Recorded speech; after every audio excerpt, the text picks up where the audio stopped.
What up, what up? We're gonna keep pushing. We're gonna do another video. This is gonna feel like a live, but it's not a live. I got too much game to share with you guys. Question: is doing business in Africa risky? Yeah, it is. It's very risky. You know what else is risky? Not starting a business, not pursuing your dreams, not pursuing your goals. That to me is riskier than taking a chance and starting this business. There's so many people that are asking themselves this question. And, it's the question, it makes sense to ask. Because this is the same question that I asked myself. Should I take this risk? Should I take this risk? For a long time, I keep it real with you. I've been pushing this thing off. Like investing in Africa. I've been pushing it off for many years. You can imagine as somebody that has been living in the United States for 25 years of my life. And all of a sudden, I have to come back to Africa and start from scratch. This means that I have to learn the markets. I have to learn, the niches that I want to get into. I have to learn the environment. There's a lot of instability here, a lot of instability and a lot of inefficiencies. But what I like about that is inefficiency and instability creates opportunity. Because who you think is making it right now in a stable economy might not be able to sustain that stability or that, success when things go south. So always remember, whenever you see a situation that is volatile, there's somebody that stands to profit from that. Always. I learned this from surviving different economic downturns, ups and downs, these economic cycles in the United States. Let's start with the 2008 recession. While a lot of people, lost everything, lost everything, there were a bunch of people that also gained a lot. They also gained everything because they bet against the system. And this is what I love about, like if you study economics, so if you're not an economics major, it's okay. You don't have to go to school for economics, because right here on YouTube you can watch content about the situation that happened in 2008 and get to learn from history, because history always repeats itself. What's currently happening in the United States right now, although it's really, really bad and it's worse than it was in 2008, it's very similar to what happened in 2008. It's the same story. People that don't know how to spend, they're overspending, people that are over-leveraged, and those are the people that are losing everything right now. So to answer your question specifically, is doing business in Africa risky? Yes, it is. And I'll say yes and no. But mostly yes. But let's keep it real. Doing business anywhere in the world is very risky. You want to do business in the United States, it's risky. Business in the UK is risky. Business in Rwanda is risky. And business in Dubai is risky. It all comes down to what kind of value you bring into the marketplace. Are you coming into the marketplace to solve a problem that exists? And are people willing to pay you to solve that problem? If so, how much are they willing to pay you to solve that problem? Let me give you a perfect example. Let me use an economy that a lot of people used to shit on for a long time, which is the economy of Zimbabwe. Zimbabwe does not use their own currency anymore. They use the USD. That's the country that I'm from. When I was a kid, we used to have our own currency. But now we had to dollarize it, adopt the US dollar, for the simple fact that the entire economy collapsed because, there was a lot of instability in the market. So nobody trusted their local currency. But during that chaos, there were people that made a lot of money from exchanging money, because there was a lot of instability and a lot of people needed foreign currency, the US dollar. And there were people that knew other people outside of Zimbabwe that had foreign currency. So whether some people did this legally or not, that's none of my business. But there was demand for foreign currency during the worst times of that country. I'd say around 2008 there, around the same time. I think it was 2008, 2009. The same year that we had a credit crunch in the United States, the economy in Zimbabwe also collapsed, where people were scrambling for foreign currency, specifically USD, because they knew they could survive and weather the storm. Ultimately, there were people that saw a need for that in the marketplace. There was demand for it.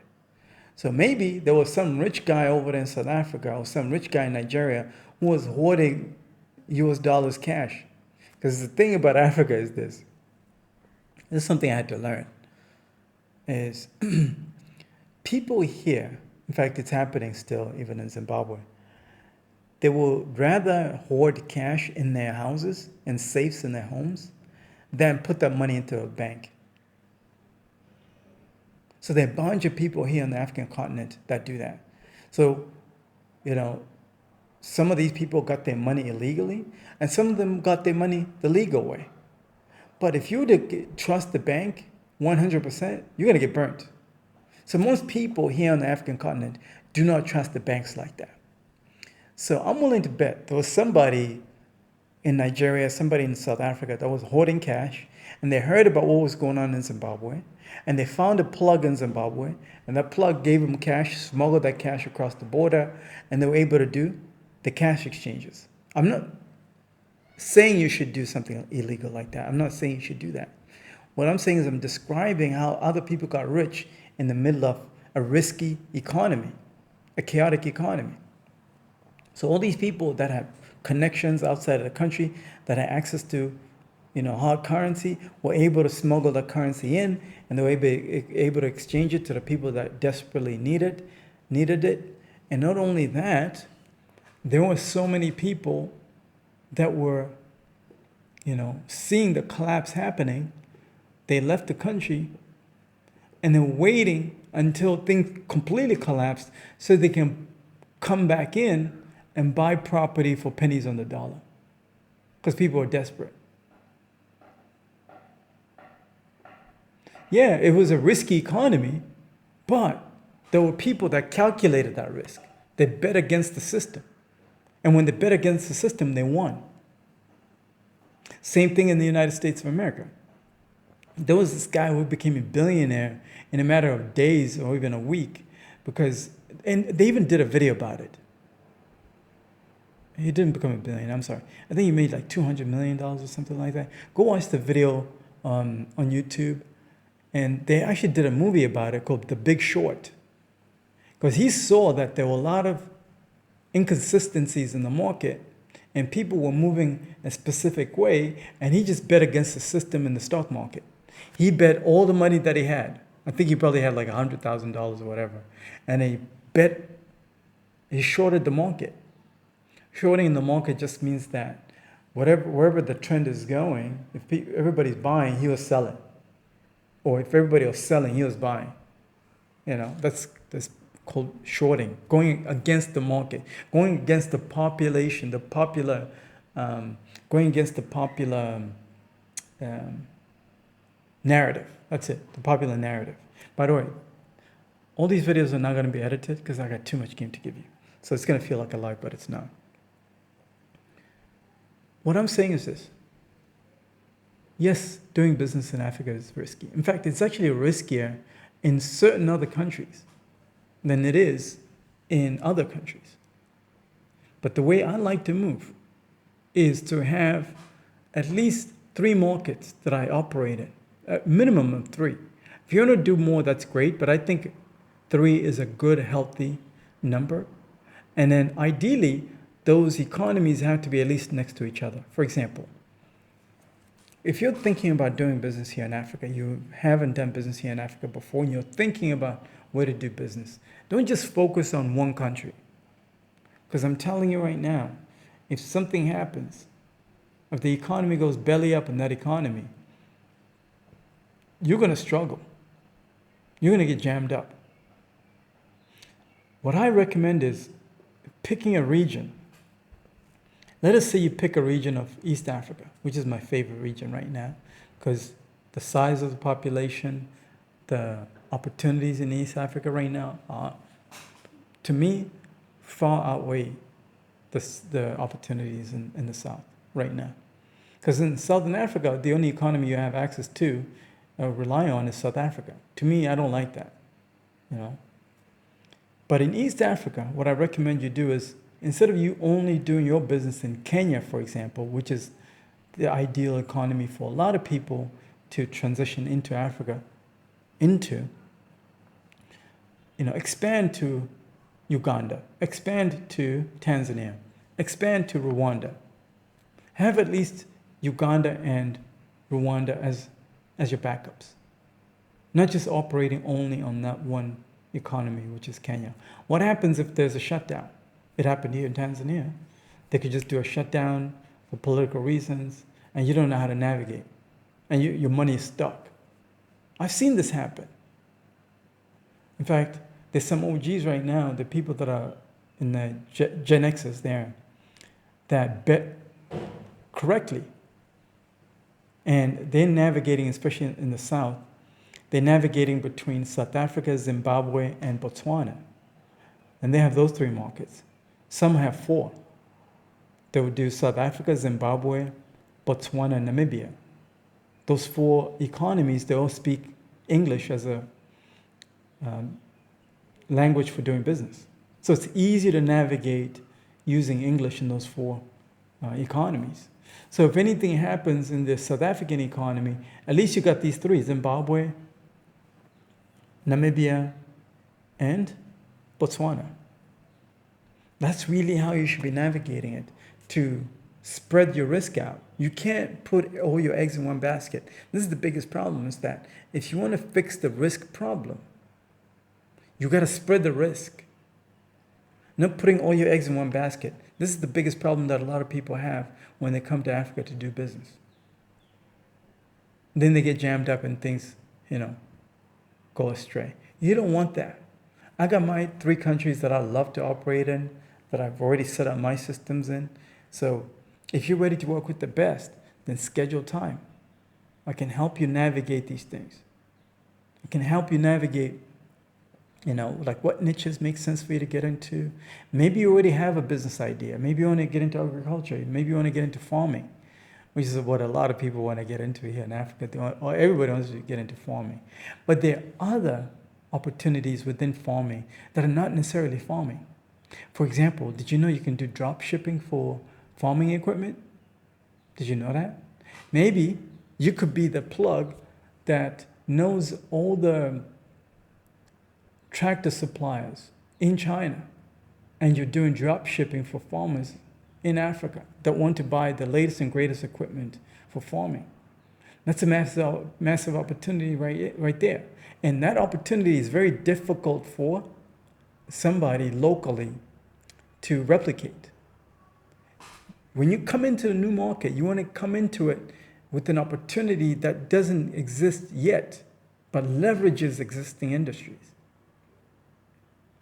There's so many people here on the continent of Africa that will benefit from new innovative equipment to improve their yields, their farming yields.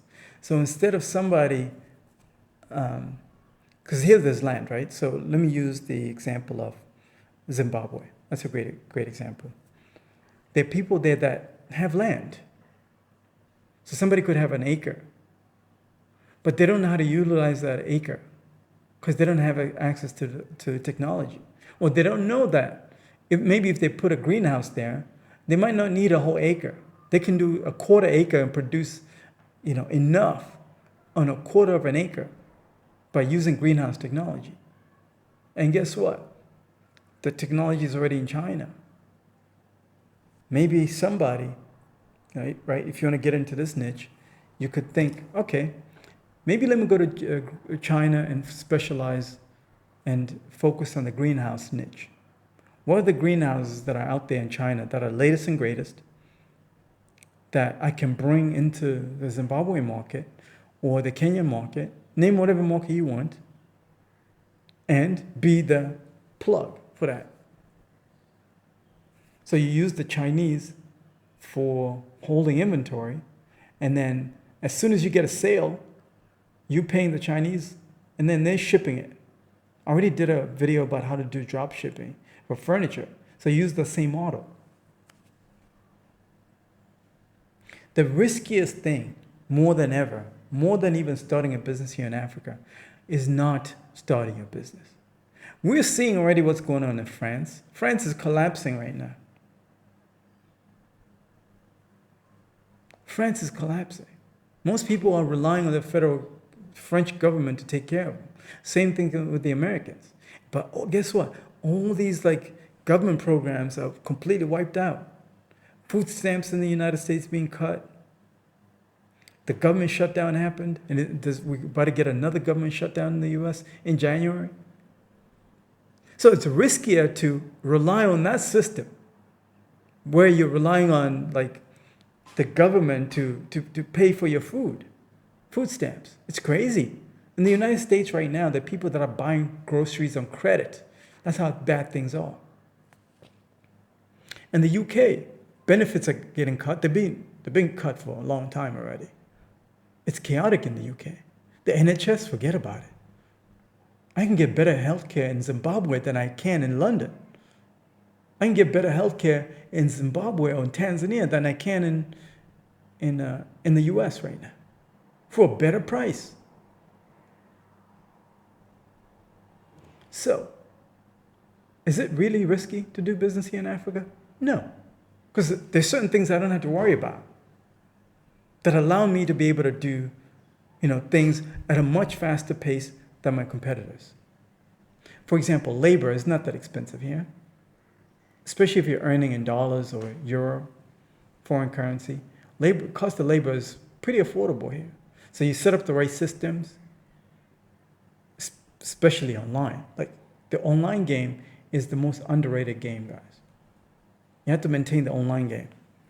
Because if you're not visible on this thing right here, on the mobile device, you don't exist. There are businesses right here in Africa that probably have been around for 20, 30 years, a whole generation. But they haven't adapted to this thing right here. They don't know that most people that are outside the country or that are even within their country are all focused on the mobile device. Just go to any shop, any mall here in Africa.